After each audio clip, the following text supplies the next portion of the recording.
Texas is the new number one team in all of college football, and it really goes to underscore just how long we have been waiting on Texas to be back. We've been making Texas's back jokes for the better part of a decade, and that's true because Texas hasn't been the number one team in college football in 16 years, and it was the perfect storm of events that led to Texas becoming the number one team in the country just 4 weeks into the season.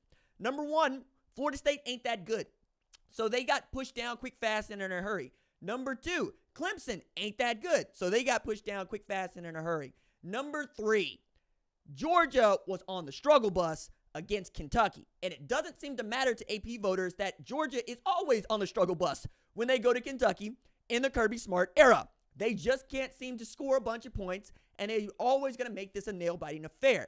However, what we did not foresee is that Kentucky would come into this game not looking like a great football team.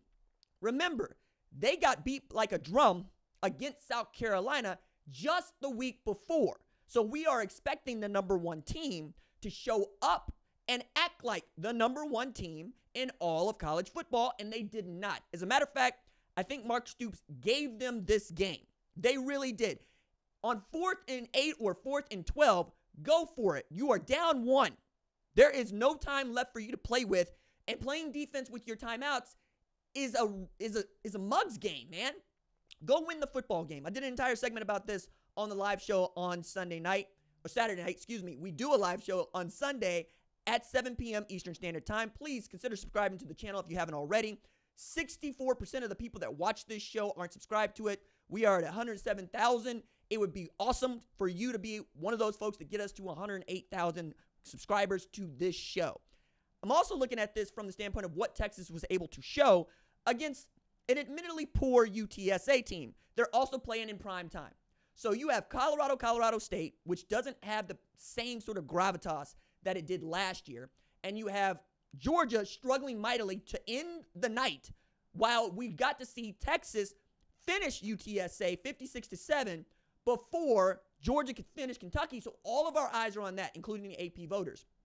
I think they stayed up and they watched the rest of that Georgia game, and they said, I can't in good conscience make that the number one team based on how they have purported themselves in this Kentucky game. And then Texas is able to answer the one question I had for them, and I'm sure that real good college football connoisseurs had for them, purveyors of the sport.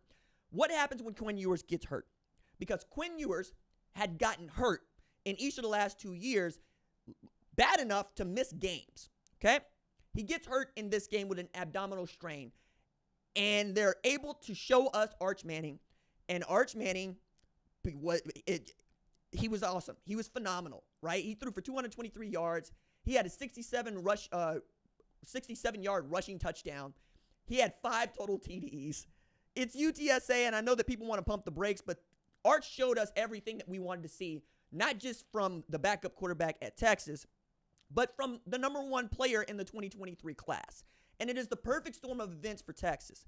You have a quarterback that is the entrenched starter. There is no quarterback controversy here. You have a backup quarterback that is in no hurry to start. He is biding his time, doing what he is asked to do, and you have a head coach who is underplaying the understudy. We know now how talented Arch Manning is. And if you are Texas, you're in a dream position with two guys that at any moment can lead your offense and lead it well. You saw the athleticism, which is what they call it when you're Arch Manning. They call it speed, explosiveness when you're Jalen Milroe, but you get my point here. You saw this from Arch. So that's another dimension of the offense that, frankly, Quinn Ewers just doesn't have, but he doesn't need to have. I watched Mac Jones win a national championship with Steve Sarkisian as his play caller, and he didn't have to move a damn site. He didn't have to move at all. Meanwhile, if you got a guy that can move, you're certainly going to use him to your benefit. I also look at this and then say, okay, now Texas, you are the hunted. That is going to be interesting. You're not the hunted this week against ULM. I would not be shocked to find out that Quinn Ewers does not play against ULM and Arch gets to start, if for no other reason than you want to have Quinn Ewers healthy for when you start SEC play. And remember, October 12th and October 19th are the two biggest games on the schedule for them right now. They have Oklahoma, who right now is number 15 We'll see if they're number 15 after Tennessee this week. Talk about that a little bit later on the live show tonight. And they have Georgia coming to Austin October 19th, and they might have an angry Georgia. We haven't seen an angry Georgia in quite some time. And I think this program, who has been getting its flowers even after losing the SEC championship game and not playing the college football playoff, and really scuttling any attempt to be the first three-peat national champion team in the modern era, scuttle that when we're going, maybe they're still that good. Well, they look that good against Clemson, but apparently beating Clemson like a drum doesn't mean as much as playing to a 1-point win against a Kentucky team that might be midfield, right? It doesn't matter that the SEC's got 5 of the top 6 teams in college football. It matters only that you're flipping Georgia and Texas. And for me, in September, I'm kind of agnostic about 1, 2, and 3 right now because I think Texas, Georgia, and Ohio State are all equally matched, and I would love to see any of those teams play in the national title game right now. Yeah, I'd be fine with that based on what we've seen. So if you want to punish Georgia for escaping UK and call it Brexit, sure, I'm fine with that. I don't care. I still got Georgia at number 1 because until somebody beats Georgia, they're the number 1 team in the country. I need someone to beat them. Texas might be that team, right? I still think that the way that we're talking about Texas is really going to show the character of that team because they went into this week knowing full well what Northern Illinois had just done to Notre Dame, and Steve Sarkisian took this time to read that program the riot act. I think he's going to have to do it less so against ULM because I don't think ULM is even as talented as UTSA, but you're going to have to do it again because this is the last game for which you could have somebody push you into the deep water when we don't expect that. And if they push you into the deep water, you're not going to say the number 1 team in the country. That is what we have come to find out. And as the rankings no longer reflect who the national champion is going to be solely, the rankings are really just a great starting point for the College Football Playoff Selection Committee when they start putting teams out for which they think ought to play in the national championship, or I should say have an opportunity to play for the national championship. Going through the rest of the AP Top 25 is also interesting because I think Tennessee is a great football team. Right now, Tennessee has a ranked win. Alabama does not. I got Tennessee in the spot where they got Alabama at number 4. I think that looking at the top 25 and going through the top 10, what we're really about to see is moving and shaking inside of the SEC because these teams 100% have to play each other. And because they have to play each other, I'm going to be curious just how much playing in the SEC seems to matter, right? Because it didn't seem to help Kentucky or Georgia against Kentucky, even though that's what you would say. Ole Miss at 5 for them, okay, that's fine with me. They haven't beat a ranked opponent, right? Everybody they have played has been beneath them. Middle Tennessee, Furman, Wake Forest. They're not going to get challenged until they get to SEC play. Missouri at 7. They fell a spot because they were down 14-3 to Boston College, and we've come to find out that Boston College is not that good. Just as soon as they got into the top 25, they got knocked out. Miami moves up because they blanked Ball State, and Cam Ward has thrown for 300 yards in every game that he has played.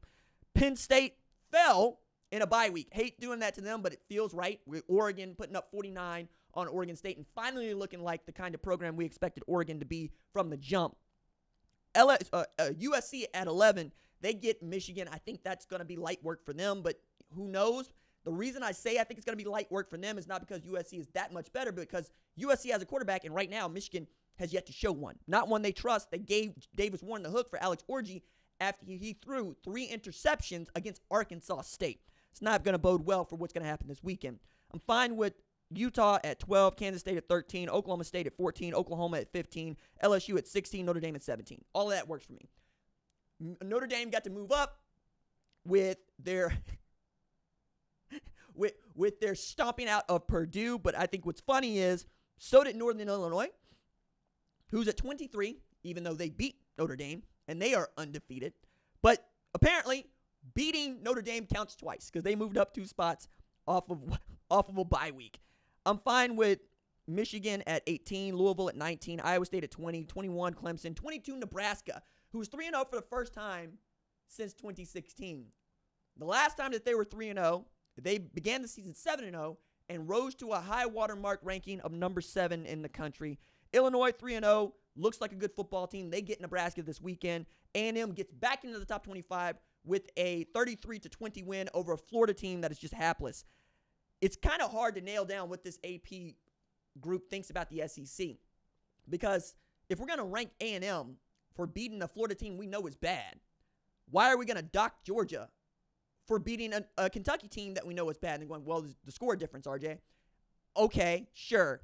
But I've already seen what Florida had to show against Miami. It ain't much. And I've already seen what Kentucky had to show against South Carolina. It turns out South Carolina's pretty damn good. They nearly pulled off the upset against LSU. I wonder if LSU had lost that game to South Carolina, would Georgia still be the number one team in the country?